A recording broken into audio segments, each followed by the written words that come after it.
Good afternoon everyone. आज फिर से आपके साथ हूँ। अभी कुछ देर पहले हम एक स्टूडेंट से बात कर रहे थे जो मधुबन से डायरेक्ट आईसीएस सोनीपत आया था, और अब मैं आपके बीच में लेकर हूँ एक ऐसी महिला को जिसने जीवन में संघर्षों को बहुत करीब से झेला और ज़िंदगी के एक लंबे दौर में संघर्षों से जूझती हुई उस महिला ने ये साबित किया कि महज 4 अक्षर पढ़ लेने से ही इंसान समझदार नहीं बनता। बहुत सारे लोग जो परिस्थितिवश पढ़ लिख नहीं पाते लेकिन जीवन के अनुभव से जो गढ़े जाते हैं और एक बेहतरीन इंसान के रूप में जो उभर कर सामने आते हैं। आज आपकी मुलाकात कराती हूँ एक ऐसी ही महिला से। उनकी बेटी का सिलेक्शन हुआ है और हमारे लिए प्राउड की बात है कि उस बेटी ने अपना जो ये अपना लेटर आता है सरकारी, जिसमें कि उसके सिलेक्शन, भाई उसको कहाँ जाना है, कब जाना है, डेट मेंशन होती है, अपॉइंटमेंट लेटर जिसे हम कहते हैं, ये परिमल सर के हाथों ओपन करवाया था। तो मुझे ऐसा लगता है कि उस बेटी को वहां तक पहुंचाने में जो सबसे बड़ा अहम रोल प्ले किया वो उनकी माताजी ने किया। चलिए मिलते हैं एक ऐसी महिला से जो अपने आप में एक तरह से मिसाल है कि अगर आपके सामने परिस्थितियां नेगेटिव भी आए और आप में अगर एक विल पावर है चीज़ों से लड़ के कुछ कर गुजरने की, तो अगर आप अपने जीवन में कहीं कुछ नहीं भी पा पाते हैं तो आप अपने बच्चों के लिए एक ऐसा माहौल क्रिएट करके जा सकते हैं ताकि आपकी आने वाली पीढ़ी मुश्किलों को सामने से किस तरह से लड़ना है ये सीख जाए। तो ऐसी एक मिसाल है हमारे बीच में। चलिए मिलवाती हूँ आपको। आपका नाम बताइए जी। मेरा नाम सुदेश। सुदेश जी। सुदेश जी, कितनी उम्र हो गई आपकी? मेरी 48 साल। 48 साल उम्र हो गई आपकी। आपके जो इन बच्चों के पिताजी हैं, आपके पति, वो एक्सपायर हो गए थे कई साल पहले। कब की घटना है ये? 2019 में एक्सपायर हुए थे। शराब बहुत ज्यादा पीते थे वे। अच्छा, ज्यादा शराब और मेरे ख्याल नशे की गलत संगत में पड़ गए थे वो। लीवर सड़ गया था उसका, उसकी वजह से। अच्छा, जैसे उनके जाने से पहले और उनके जाने के बाद क्या आपके जीवन में कोई परिवर्तन था या पहले भी जीवन मुश्किल था? पहले भी मेरा तो ऐसा ही था। पहले भी जीवन में बहुत मुश्किल थे। मतलब मार पिटाई ये रहता था। भरपाई करती थी 3 रुपए में, जो भी मतलब बनता था वो सारे पैसे ले जाता था। और सुबह दोपहर में हम खाना खाकर ये सोचते थे आज किसके घर में जाकर लुकना है। देखिए मैं बता दूं, जो लोग हमसे जुड़े हैं ये बता रही हैं कि इनकी कमाई का साधन था सूटों की तुरपाई करना। सिलाई से पैसा आता है, तुरपाई से ज्यादा पैसा नहीं आता। सिर्फ गुजर बसर करते थे। दोपहर के बाद इनको सोचना पड़ता था भाई कहाँ जाके छिपे जो आज कलेश से बचे रहे। ऐसी महिला जिसके 3 बच्चे, उसको अपने अलावा इन बच्चों की भी केयर करना और उस माहौल से अपने बच्चों को काबिल बनाना। तो फिर आप जब आगे बढ़ी, मतलब आपने कैसे सोचा कि बेटियों को पढ़ा लिखा के कामयाब बना दूं? क्योंकि मैंने ज्यादातर औरतें देखी हैं जो परिस्थितियों के हाथों मजबूर होकर अपनी बेटियों को भी इसी के, ठीक है भैया जो हमारी किस्मत है, आगे इनकी शादी करके हम भी फ्री हों, अब ये आगे चाहे पिटे, चाहे इनको कोई मारे, चाहे कुछ करे, मैं कुछ नहीं कर सकती क्योंकि किस्मत ही ऐसी है। आपके मन में कैसे आया कि नहीं, मुझे अपनी बेटियों को, मेरे साथ जो हुआ सो हुआ, मेरी बेटियों के साथ ये नहीं होना चाहिए? मेरे मन में तो जी ऐसे ही आया कि मतलब जैसे मैं पीटी छुट्टी दूसरे के मतलब हाथ फैलाना पड़ता, इसके पापा के आगे भी कई बार हाथ फैलाना पड़ता, कई बार के उसके तो अधीन थे। जमीन जायदाद सब कुछ बेच दिया उसने, कुछ नहीं छोड़ा हमारे लिए। अच्छा, जमीन जायदाद का कोई टुकड़ा नहीं है? कुछ नहीं है। जाट होगा तो सब तो बुरी वो हो जा है, जाट है भाई। कोई वैसा काम भी नहीं कर सकते फिर वो क्योंकि दिमाग में भरा होता है कि भैया फलाना जात का आदमी है तो ऐसा काम नहीं कर सकता ना। ये भी बात नहीं आई थी, मतलब और दुनिया ने सोचा थी यार ये जाट हो गई ये काम करेंगे। हाँ, लेकिन देखो वो दुनिया जो आपको कहती है वो आपका पेट भरने नहीं आती। हाँ। वो बच्चे भूखे हैं तो भूखे पड़े रहे। तब वो जात पात की बात करने वाले लोग आपके घर में साधन देने तो नहीं आए, बच्चों का पेट भरने, इनकी फीस भरने तो नहीं आए। फिर आपने कैसे सोचा कि इनको पढ़ाना है? कैसे आपके दिमाग में आई ये बात? मैंने वो मतलब शादी हो जाएगी सारे को हो रहा था दहेज के ऊपर है। मेरे दौर तक कुछ है भी नहीं, अपने खाना ना है तो बड़ा कते कितना दूंगी। इनके पिताजी के बाद की घटना है ये? हाँ। अच्छा। अब तो जब इनके मतलब एक दिन हुआ था, इनके पापा ने शाम ने मतलब दाग देख आए थे, उस दिन मेरा था। सुबह एक पड़ोसी आया था, बोले लड़के की शादी कर दे तू। अच्छा, अगले दिन पिताजी गुजरे और अगले दिन? कितनी उम्र थी उस टाइम आपकी बेटी की? मेरी बेटी की 17 साल। 17 साल में कोई आके कह रहा है कि भाई इसकी शादी कर दे। कल रात पिताजी गुजरे हैं। हाँ। फिर बड़ा वो होया, धक्का सा लग गया कि इतनी मन में बारा नहीं, मेरी बेटी पड़ोसिया ने क्यों बारा हुई। फिर भी मैंने उसको कुछ नहीं कही, यही बात कही थी कि बाप ने तो एक दिन भी ना होया और तुम किस मुंह तो रिश्ता लेकर आ गए। सही बात है। चलो कोई बात नहीं, वो भी चली गई, हम बीमार हो गए, चंताइया हुई, 3 बाढ़ कर मैं बीमार हो गए थे। अब के खाऊंगी के मार दो तो कुछ रहा भी नहीं है। जिस दिन 11 दिन की 13 में हुई थी इसके पापा की 6 मई पर सोती, उस दिन सब कुछ बड़ा परिवार था, सारे रिश्तेदार सब कुछ थे। इनकी बुआ ने ये कहा था कि चलो ये 13वीं का काम करने मट गया, लगी लोगी छोरिया न उठा दी।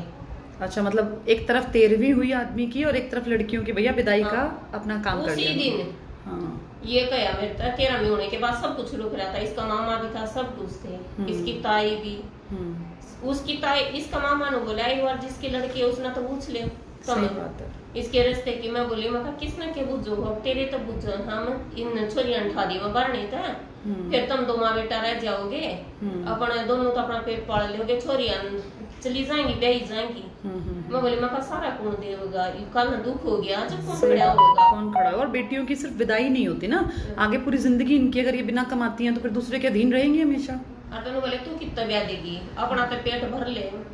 मेरे मन में यही आई, अगर नहीं यही बात कही अपना तो पेट भर ले, आज मैं इन छोरिया ने ब्याह दूंगी तो काली मेरे की तेरी ये भी पड़ती ये भी, और पूरी जिंदगी काटेंगे बेचारे। रिश्ता तो कोई ढंग का बता नहीं, सबने सड़ी हुए से रुके हुए आदमी बताओगे सारे से। तो मैंने ये सोचा मैं बाप मरा है, माँ नहीं मरी है, माँ अभी जिंदा है।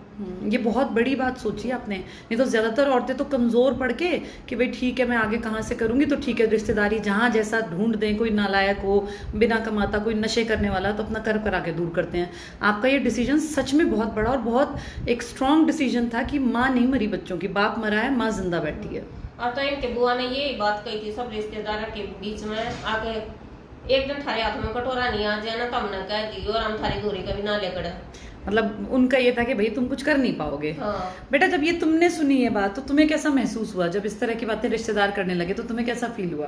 तो ऑब्वियसली बात है, बुरा पहले पूरी सिचुएशन थी तो बुरा तो लग ही रहा था। पता क्या होता है, जब समय खराब होता है ना बेटा, तो आसपास के लोग और ज्यादा परेशान करते हैं। ये बात तो है, मतलब पहले जैसे इतना कुछ हो रखा था, ऊपर से फिर ये सब हो रहा था, तो मेरे से आगे तो मेरी मम्मी खड़ी थी। बिल्कुल। तो तुम्हारी माताजी ने ना, तुम्हें नहीं पता, अभी तुम छोटी हो, तुम्हारी माताजी ने ना एक दीवार की तरह तुम लोगों को सहारा दिया है। जैसे एक दीवार अड़ जाती है ना आगे कि पहले इस पे हमला होगा, तुम तक तो बेटा बहुत थोड़ी बातें पहुंची होंगी, तुम्हें तो कोई इक्की दुक्की सुनी होगी, असली झेला है इन्होंने। उस समय पे जब कोई एक तो आदमी गुजर गया, ऊपर से सारे रिश्तेदार जो हैं वो भैया बेटियों को विदा करने के चक्कर में, तब ये खड़ी हुई कि नहीं मैं अपनी बेटियों को पढ़ाऊंगी। बहुत बड़ी बात है, मतलब आपको सल्यूट है, आपको दिल से सलाम है कि आपने उस समय पे ऐसा, ये हर किसी के बस की बात नहीं है, लगभग औरतें टूट जाती हैं। और मैंने तो ऐसी ऐसी औरतें देखी हैं जिनके बेटे जवान होते हैं, वो भी डर जाती हैं कि अब क्या होगा। आपकी तो बड़ी बेटियां थी, 17 साल की थी उस समय में, 17 साल की थी, एक 17 की, एक मेरे ख्याल 15 साल की थी। हाँ, 15 साल। बिल्कुल बच्चियां आपकी उभरती हुई और आप इनके सामने खड़ी हुई कि मैं लड़ूंगी समाज से, रिश्तेदारों से, इनको पढ़ाऊंगी। और एक पड़ोसी था जो अब बेंगलोर चले गया, उन्होंने उस आशा था उसका नाम, उसने मेरी बहुत मदद करी पैसे में। अच्छा, पैसे मतलब उन्होंने समय पे आपको आर्थिक रूप से मदद की? कहीं जाके किराया भाड़ा वो दिया करती है हमसे। अच्छा। और आज भी उसके पैसे उधार देने हैं उसके, थोड़े थोड़े करके दे जाएंगे। अब आप चिंता मत करो, अब ये उतारेगी उधार। क्यों बेटा, मम्मी के सारे उधार अब तुम्हें उतारने हैं? नहीं, मेरे तो जो भी सैलरी आएगी मम्मी के अकाउंट में सीधा ऐसा बिल्कुल बेटा, बिल्कुल। मुझे जरूरत नहीं है, कोई मेरी मम्मी है मेरे सिर पे, वो बिल्कुल। और भगवान ने चाहा इनका हाथ तुम्हारे सर पे रहा तो तुम कुछ भी कर सकती हो, ये बहुत बड़ी बात है बेटा। ऐसी माँ जो है ना बड़े कर्मों से मिलती है कि जिसने अपनी बेटियों को लगभग जनता जी बोझ समझती है। आपने जो किया है ना अपनी बच्चियों के लिए, ये सबके बस की बात नहीं है, और पैसे वालों के भी बस की बात नहीं है। आपके पास कोई साधन नहीं था तब आपने ऐसा किया। फिर आपने जैसे हमारे तक कैसे पहुंची, आप ICS तक कैसे पहुंची? मैं पहले जियो का फोन आया करता, इसके पापा ने ले रखा था, वो फ्री वाला जो मिलता था। हाँ, 1500 रुपए भरवाए गए थे उसके। अच्छा। वो उसी ने लिया था, उसके मरने के बाद हमने मिला वो फोन। अच्छा। इतना तो मैं हाथ में ना लगने दिया। उसमें YouTube देख रहे थे, उसमें छोटी तस्वीर सी आया करे जियो के फोन में। अच्छा। उसमें देखा था हमने। हाँ। एक दिन लौट देखी थी मैंने, जैसे मेरी मम्मी लौट रही थी ऐसे खाट के, तो मैं उसके जो होते हैं उसके पाए होते हैं उसके साइड में बैठी थी नीचे। अच्छा। तो मैं देख रही थी। हाँ। तो मम्मी सुन रही थी, जैसे आवाज थी, तो मम्मी बोली बहुत अच्छा बोल रही है मैडम। तो फिर उसके बाद अगली क्लास प्रीमियर सर की थी, मैंने प्रीमियर सर की भी क्लास देखी। तो उस टाइम पे आप यूट्यूब, लॉकडाउन लगा था और आप यूट्यूब पे क्लास ले रहे थे। आपने उस टाइम पे मॉडर्न हिस्ट्री को कंप्लीट करवाई थी। फिर उसके बाद आपने ऐप लॉन्च कर दिया। तो ऐप के लिए एक बार तो मन में आई, लेकिन फिर नहीं भाई वो होता, मैं आपने बोला यूट्यूब से ही पढ़ के भी हो सकता है, तो ठीक है मैं यूट्यूब से ही पढ़ूंगी। लेकिन फिर ऐसे ही मैं क्लास रहती तो प्रीमियर सर ने उस दिन इतना मोटिवेट कर दिया। मैं वैसे नीचे बैठी थी, मेरी मम्मी लौट रही थी, बोली वरना मैंने बात ना पड़े मैं थाती ऐप तो तन लेना पड़ेगा कि नाम अगर एक बार दिल्ली पुलिस का पेपर भी आया है। हाँ। तो वहाँ पे मैंने 21 जुलाई को मैंने फोन ले लिया, 22 जुलाई को हम यहाँ पे ऐप लेके गए थे। अच्छा, 22 जुलाई 2020 में जब पेंडेमिक चल रहा था तब तुम लोगों ने ऐप लिया। मेरे ख्याल हमने जून या मई में लॉन्च किया था। नहीं आई थी, गर्मी के टाइम में आई थी। गर्मी के टाइम में आई थी अच्छा। मैं।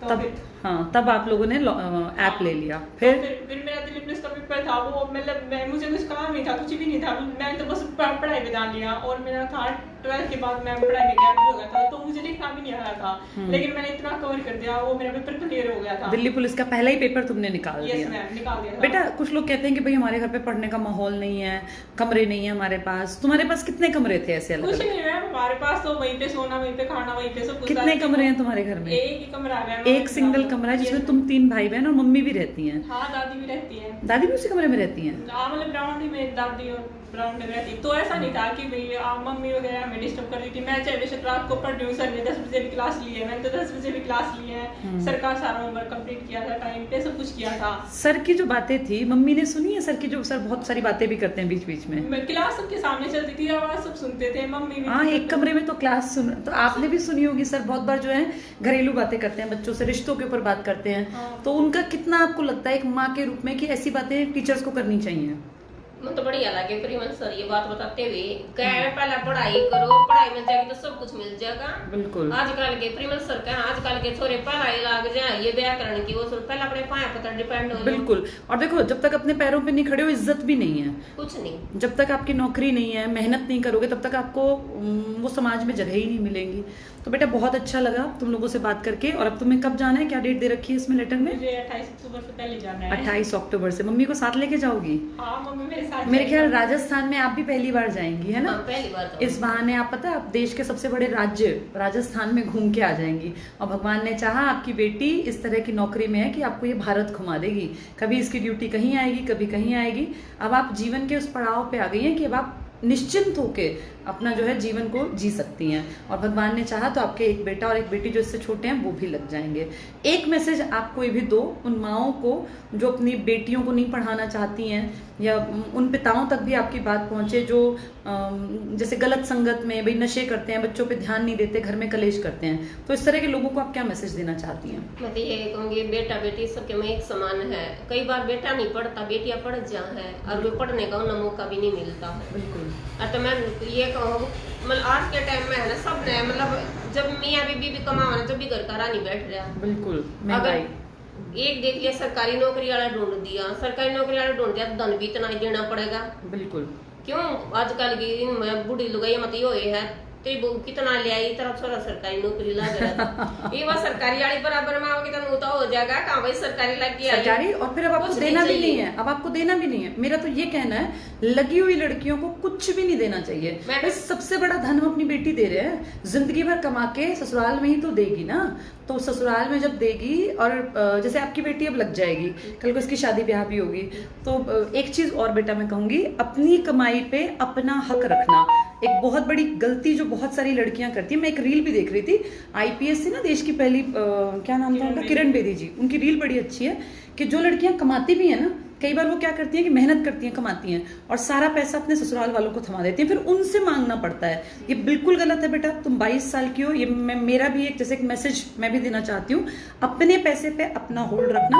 जो मेहनत तुमने की है वो किसी और ने नहीं की। रातों को तुम जागी हो, 10वीं में तुमने मेहनत की, 12वीं में तुमने मेहनत की, किसी और का कोई हक नहीं बनता तुम्हारे पैसे पर। ये पैसा तुम्हारा है, तुमने मेहनत से ये नौकरी पाई है। तो कभी भी अपने, ठीक है हम मदद करें, घर परिवार में रहते हैं, वहां थोड़ा पैसा दे, लेकिन पैसा असली हकदार उसका बनता है हक जो आदमी मेहनत करता है ना। आप इस बारे में क्या कहती हैं? बहुत सारी सास और इस तरह के देवर जेठ होते हैं आजकल परिवारों में जो कमाती बहू का पैसा खा जाते हैं। आप क्या कहना चाहती हैं? मैं तो कहूँ ये गलत है कति बिल्कुल।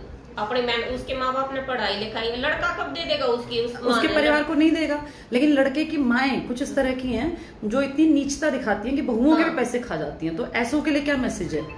मैं तो ये कहूँ कि जाएंगी कीड़े के कुंड में जाएंगी और तक जाएंगी। बिल्कुल। आपकी बेटी कल को भाई इसकी शादी होगी तो आपको क्या दिखता है कि आंख बंद करके पैसा दे दे या अपना उस पर अधिकार रखे?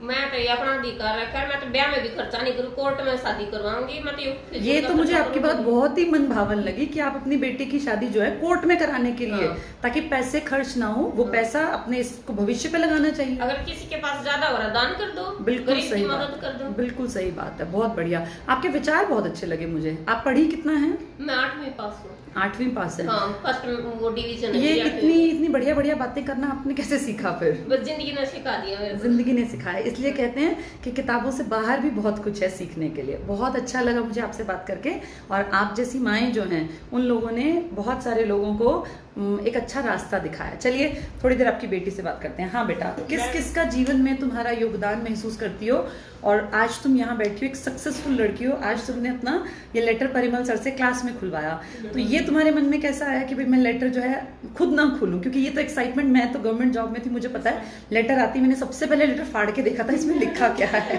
मैंने जैसे सर से बात की ना, तो मैंने सर को बोला मेरा फाइनल सिलेक्शन हो गया है। सर बोले ठीक है तो आप आ जाओ। हाँ। तो आ जाओ तो कैसे आ जाऊँ? मैंने सोचा, मैं बोला सर को कि सर अभी तो नहीं आऊंगी। बोला क्यों? मैं कहा सर अभी ज्वाइनिंग लेटर नहीं आया है। हाँ। बोला फिर क्या हो गया, पहले आ जाओ। मैं कहा नहीं सर, ज्वाइनिंग लेटर तो आपसे ही ओपन करवाना मेरे को।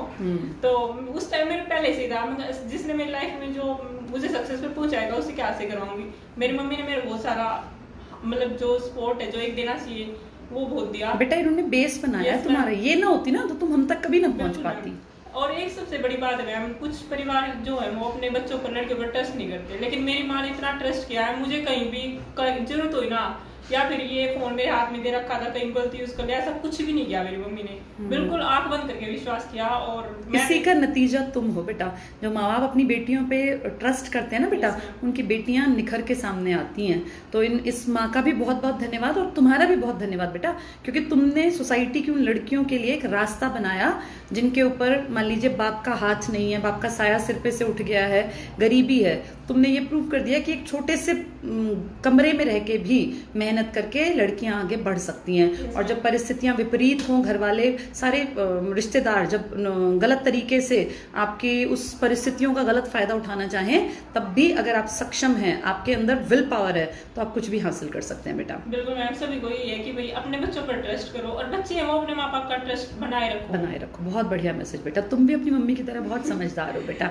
समय से पहले इतनी मेच्योरिटी बहुत कम लोगों में आती है, तुम्हें परिस्थितियों ने बहुत बहुत ज्यादा समझदार बना दिया बेटा। ऑल द बेस्ट, मेरी तरफ से बहुत सारी दुआएं, और आपको भी बहुत बहुत सारी शुभकामनाएं। आपकी बेटी लग गई, भगवान करे अब आपके जीवन में वो सारी खुशियां आए जो आपको जब आपका समय था, जब आप 20-22 साल की थी।